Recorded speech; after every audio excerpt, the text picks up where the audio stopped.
I mean, we definitely see it in the U.S. where it's like people will, you'll get, I'll say like, I don't think this has happened, but say we had like somebody in the modern pentathlon and they were the best ever, like you would have people rallying around them, even though they have no idea what the Mm. five sports are in modern pentathlon or the rules or how it works, just because they're like, yeah, Team USA. And there's something like about the Olympics. I don't know what to call it, like a zeitgeist maybe, or something in the air where it's like you somehow automatically develop pride for your country no matter what they're in.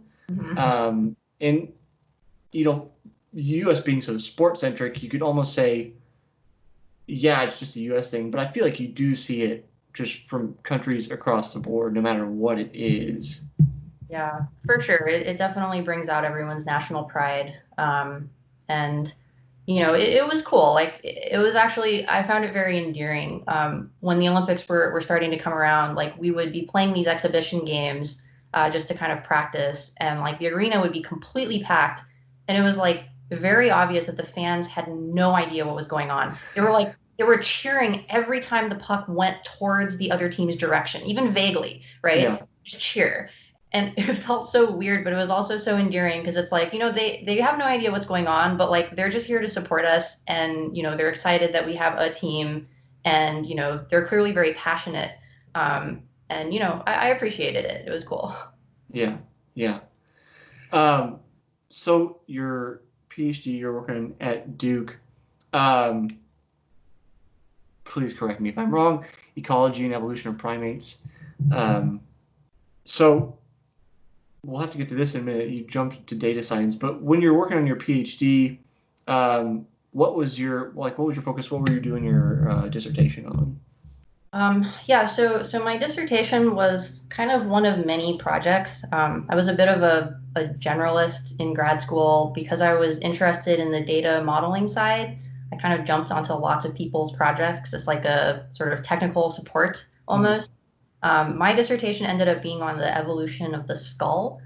So I put a lot of monkey skulls into CT scanners, get these scans, and then you kind of, once they're digitized, you can put these little landmarks. And so you get like this 3D cloud that's like the shape of the skull. And then I was trying to do statistics to model how the skull shape has changed across primate evolution, and like what kinds of factors have driven different types of changes in the skull.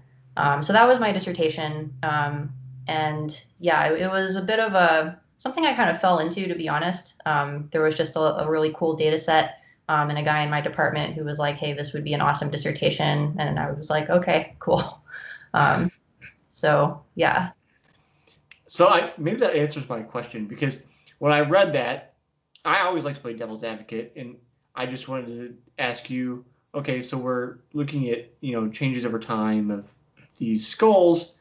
Who cares and why does it matter? Uh, well, okay. I mean, fair enough. So I think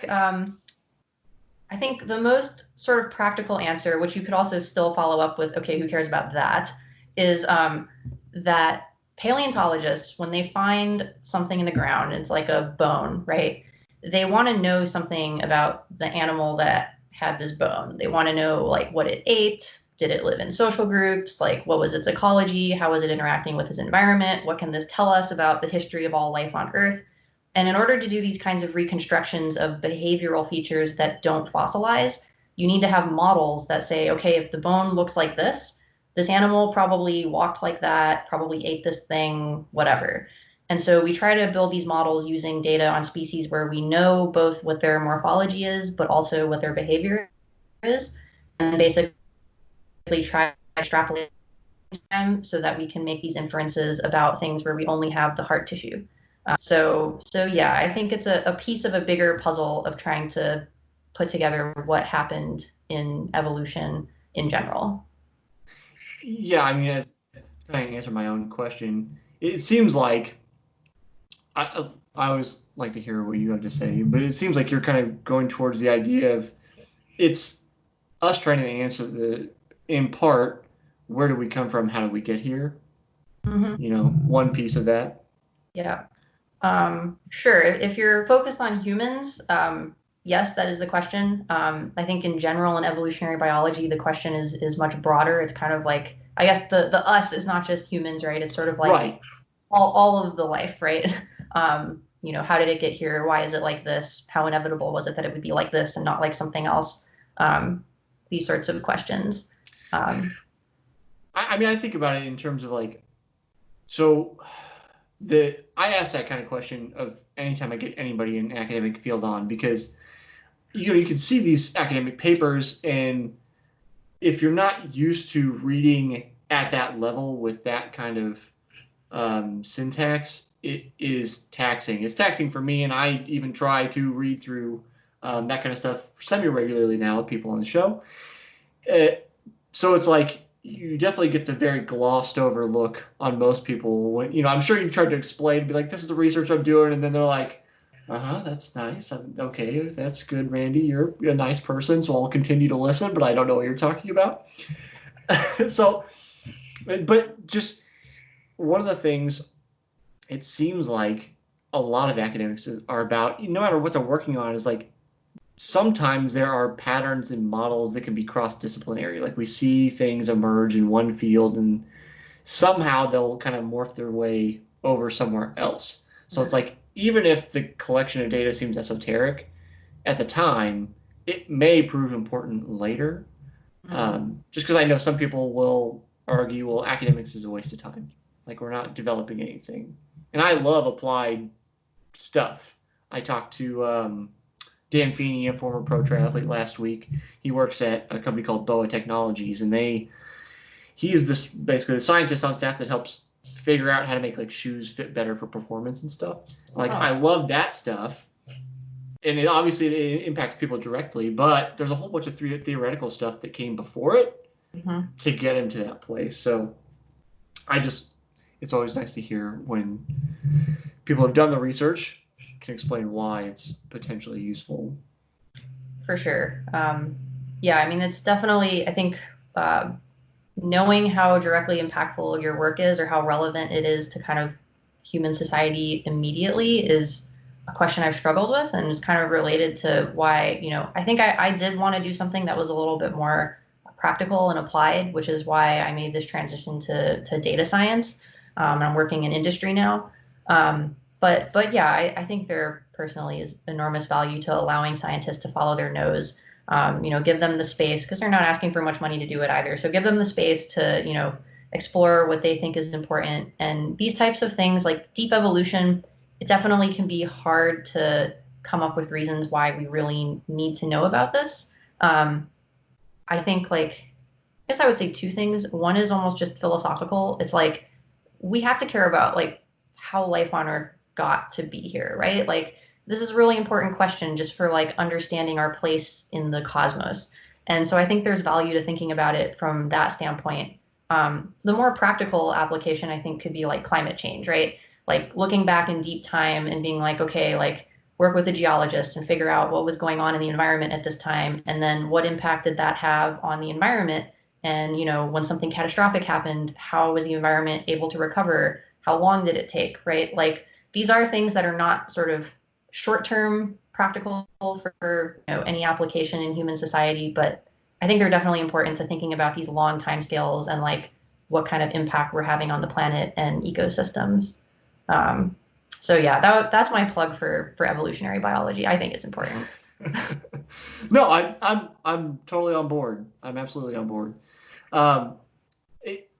Before we got going, I was, it seems like if you just kind of look at your CV and you go, okay, we went from evolutionary biology to data science, it seems like, well, how the hell did you make that jump? That doesn't seem very intuitive.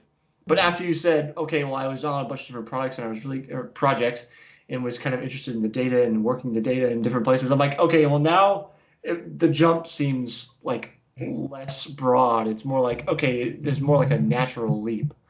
Yeah. But so you did a fellowship in data science before moving to industry. That's right. Yeah.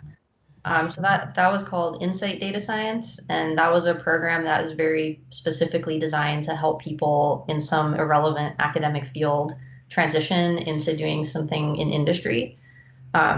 I think the cynic in me would say that the term data science is really just like a branding term to attract Hmm. smart people from academia into industry, because now you can still call yourself a scientist versus a business analyst, which like, no academic wants to be. Right. But it makes the connection that, on a more abstract level, the types of problems that you're dealing with and like the way you solve them is actually very similar. It's a little bit of coding, a little bit of statistics, right? So it translates to a lot of things. Well, I mean, data science is a relatively new field if we want to think about careers. I have had one other data scientist on, and as you mentioned, even that name is like, it's a, like a marketing term because it encompasses so many different things. I think it was, yeah, I wrote down episode 31. John Kelly, he's one of only 15 people to finish the Barkley marathons. He works in cybersecurity, or yeah, for an insurance firm. But it's like what he had mentioned. He's of a similar age to us, and he had mentioned, when he started in college, like it wasn't even a thing. It wasn't this thing that you're like, yeah, I'm going to go into that field. It's like it's that new. But there's so many subfields that it's like, if you say you're a data scientist and he says he's a data scientist, you can probably talk, but you're not doing the same thing at Right. all. Like you're not working on the same project. Yeah, it is definitely true. And I think the field is sort of maturing so that there's a lot more, I don't know, like additional descriptors that people add to their titles. And some companies are also kind of breaking down data science into like multiple subdomains.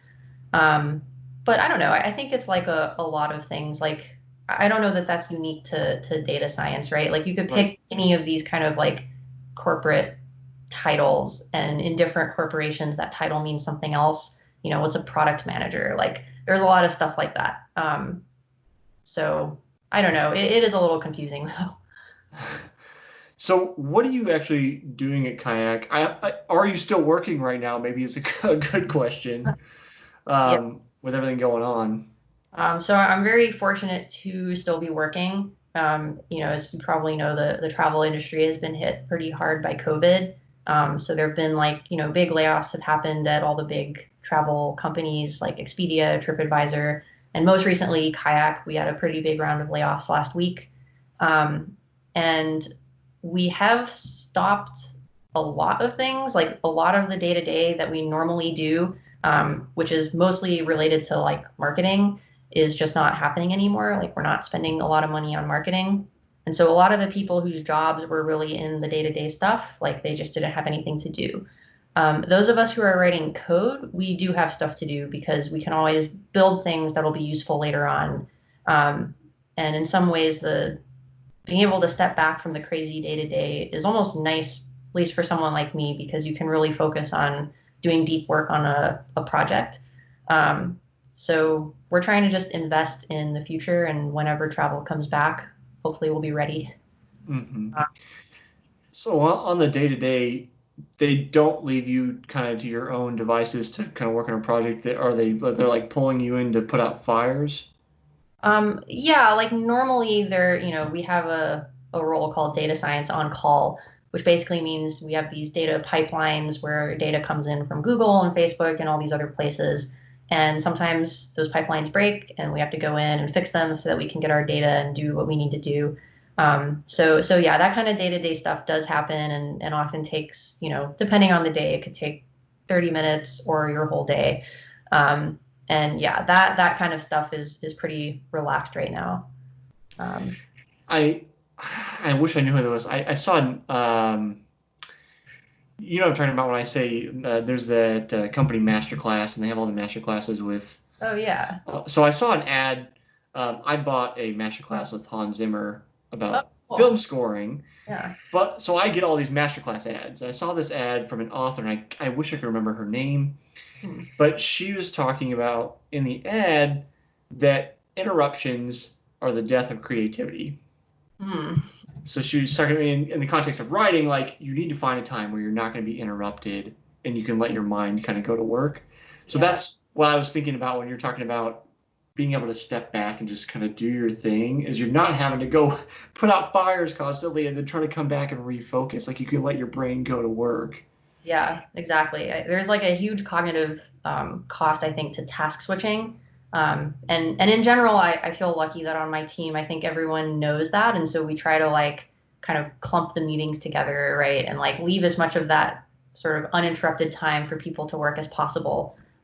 But you know, it's also a pretty small team. So like, you know, when a lot of stuff is happening, you have to get kind of pulled one way or another.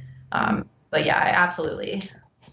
Yeah, it's one of the things that in the coming weeks I have somebody like a business person coming on. I'm hoping to talk to him more about the whole role of like batching tasks and task switching because I think we don't, especially because of like I have my phone here, which can be very distracting.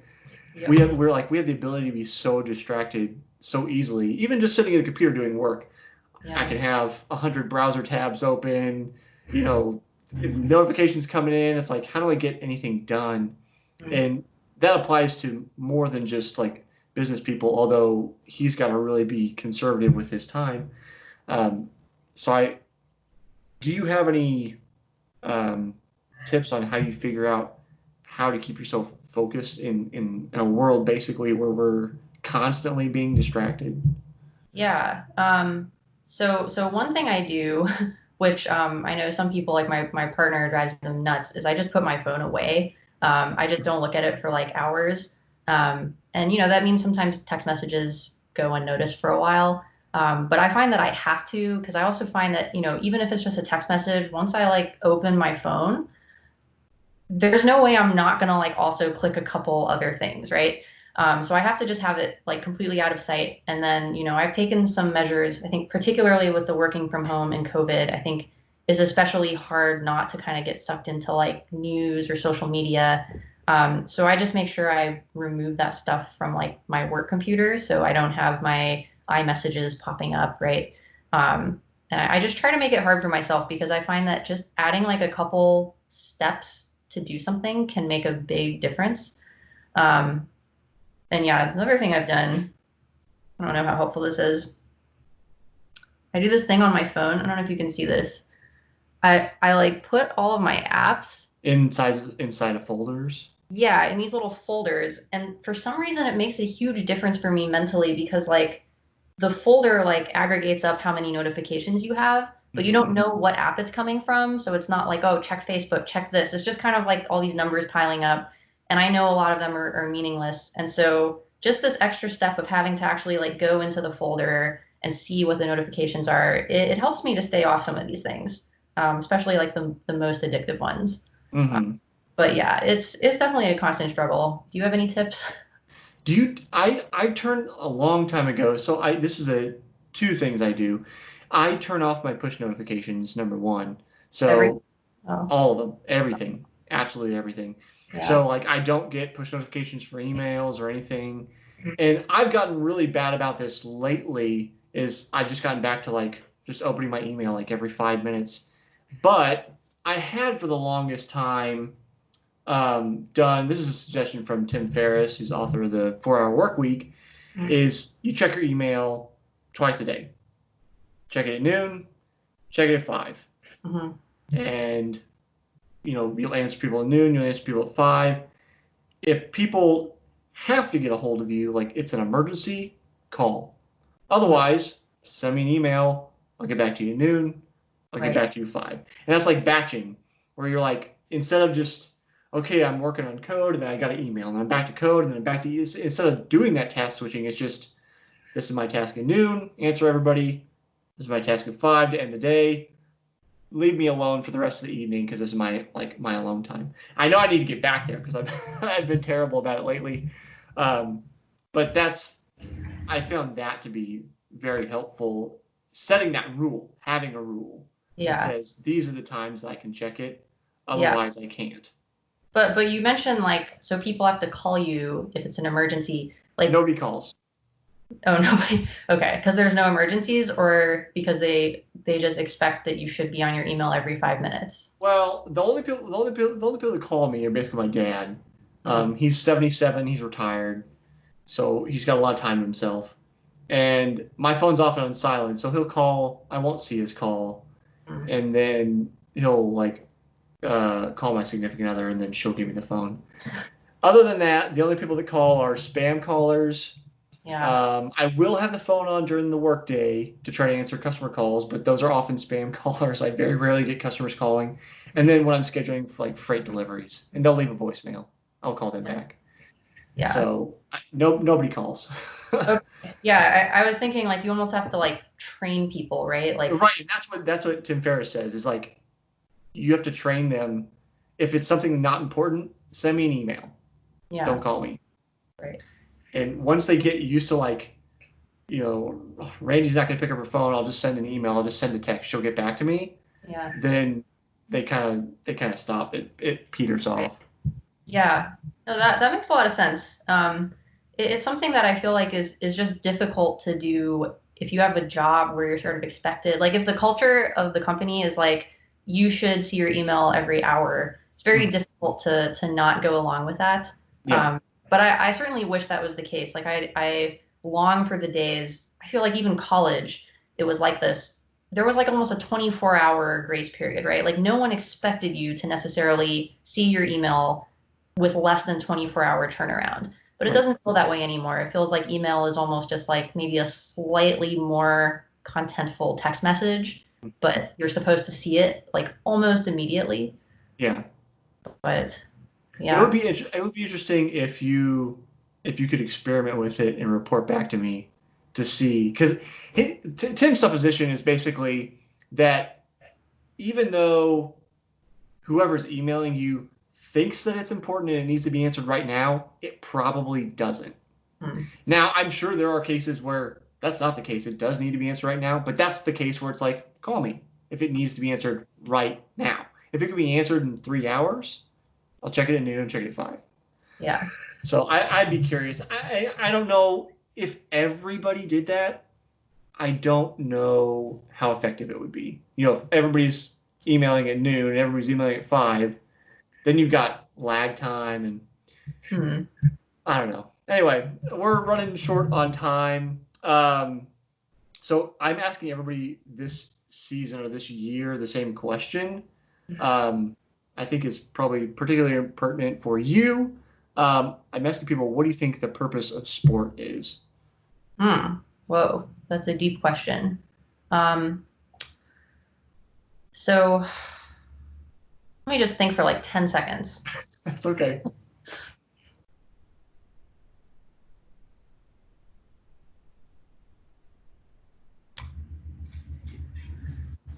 So I think that there almost has to be a distinction between like individual sports and team sports in my mind, because I do find they, at least to me, they seem to play a little bit of different roles in people's lives. And you could correct me if I'm wrong. Like maybe you really don't feel this way as a runner, but individual sports I often think of as being really like a personal thing about self improvement, and team sports I think of as being more about like community and culture building. Now that said, I understand there are running teams and running culture, that sort of thing. Um, but at least for me, they sort of have played different roles. Like if I am doing running or biking, that's really about me against myself. It's a very personal thing. It's about connecting with my body and sort of pushing myself. And team sports are really about like making connections, and sort of feeling like you're a part of something. Like I always feel that there is sort of connection I have with people that I play sports with, people who I play hockey with. That like I don't get that in the same way with people that I work with, right, or people that I sort of know, from like normal life. Um, so I guess that would be my short answer is that I think it's about culture and community. Um, but yeah, that's a really big question. Like you can also look at this from really different angles, right? Like on a more like you could think of it from the perspective of like national identities, right? And like national pride, these sorts of things. Um, so yeah, I feel like that was a terrible answer. I feel like I need to like think on it for like, a couple hours and then like write an essay about it because it's such a big question. That's okay. My part of my purpose is I might compile everybody's answers together into a book. So if you want to talk more about it, I'll get back in touch with you and maybe we can expand upon that Yeah. in written format. But it's nice to hear people's kind of like gut reaction to it, Yeah. right? Because it is so deep and it can be so many facets. Like, Mhm. what is just the first thing that comes to your mind? Yeah.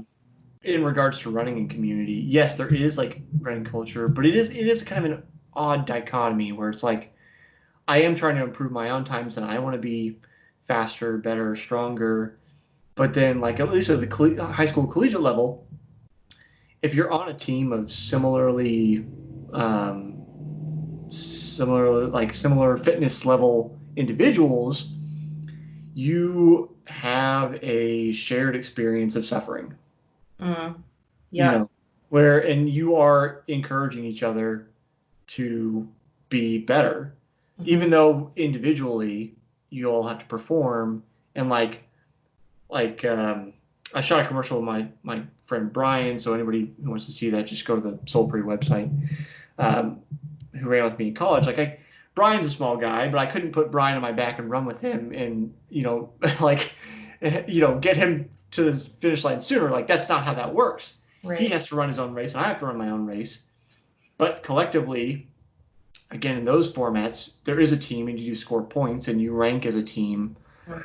So there is some team aspect, but definitely not in the same sense that a team sport would be played, where you're passing a ball or a puck or Yeah. whatever it is where you have to coordinate, cooperate, set up plays, do all that kind of stuff where you're a piece of a larger puzzle versus an individual piece that happens to go together with other individual pieces. Yeah, certainly. Yeah, you mentioned shared suffering, and that is so huge on team sports as well. Like on the Korean team, we had such different people. Like our age range was like 16 to 30. We had people who grew up in the U.S. or Canada, people who spent their whole lives in Korea, people who kind of straddled both, and it was shared suffering that brought us together, right? Like that was the only thing. And I think maybe our coach understood that and made our lives really, really difficult sometimes. But like it really did bond us together. And that was just a cool experience too of just starting out and being like, wow, like we're so different. Like I don't know how this team is possibly going to work. And then by the end, feeling so connected with these people. That's pretty cool. The one other thing that just kind of popped in my mind, if I make it a little more personal and not, trying to answer this huge question of like what is the purpose of sports for like the entire world, but like Right. what is the Yeah, just for you. yeah, like so I would actually say I think for me and like many of the girls that I've played with on local teams, college teams, definitely the Korean national team, um, it's about finding like a safe space in the world where you can be like completely free, be yourself.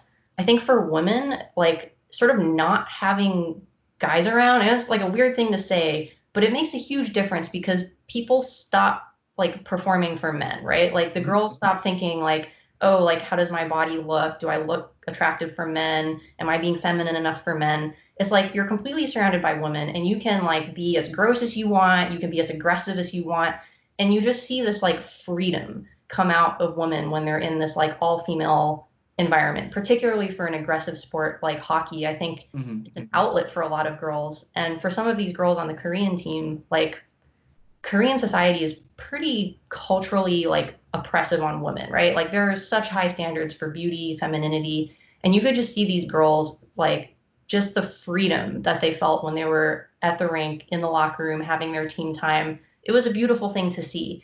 And you realize that, people wonder like why were these girls playing hockey in the first place? Like no one cares about hockey in Korea, can't make money, right? People think it's weird. Why were they doing it? That's why they were doing it, right? Like they were doing it for that feeling in the locker room. And so I think that would be my answer for, if I was to make it specific for kind of women's ice hockey. I think it's a space to be free as women. Yeah, I don't remember. I've forgotten the exact word you said, but you said something along the lines of like, it sounds weird or it sounds wrong or something. And I don't think that's true at all. I mean, I know I've had that experience with scouts growing up, is Boy Scouts and then there's Girl Scouts and they're divided, and now there's this push where like girls are allowed to be in Boy Scouts, and it's like, Right. you know, it kind of makes me sound conservative, and I'm pretty middle of the road, so politically. Mhm. So, but I'm like, it's nice like as a boy growing up just to be at with a group of boys doing boy things, not worrying about, like you said, there is that pressure. Like if girls are around, you're like, well, I want that one's cute, like I want to talk to her or whatever. Like your behavior changes. Yep. You know, you're not the same anymore. Yeah. And I know like um, for scout camp, there's a day when families come up called Visitor Sunday, and guys would just be bananas when like everybody's sisters would come up and whatever. And just the dynamic is completely different. So I think there's a lot of value in having those avenues where it's like it's just women or it's just men or whatever, you know, the division is going to be, Yeah. depending on age, obviously. It, there's a lot of value in that through, like you mentioned, that freedom where you don't have that pressure to try to impress the opposite sex anymore. Yeah, yeah, I completely agree with that. And you know, I know it's not for everyone, and I feel a little conflicted sometimes about the idea of like gender segregation in schools at a young Right. age. But at the same time, I do just see like, you know, in young women, for example, like the level of confidence that they can build in themselves when they're not worried about what boys think is something that I think is just so important. And it seems like it can't happen unless you create these sort of special places. So yeah.